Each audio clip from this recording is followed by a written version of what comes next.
Таркуш Казмайлин, Юкон Мектебдин, Межидлахай класса Келзовой ученица Наврузалиева Амрина. Фейзудин Нахи Иванчиер, Зичал. Зичал, вон зимезлик ün ya, damah ya. Zidib yavun, ede brühtün bullah ya.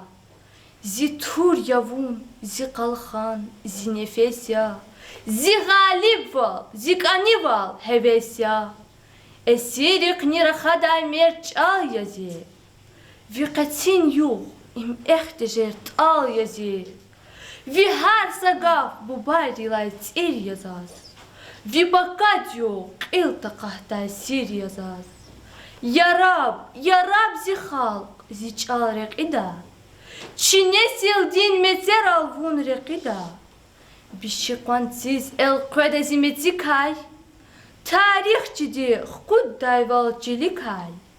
Va zi çal, vun reqiç halk amayqon. Çidi deydi vlaylayrin ses gumayqon.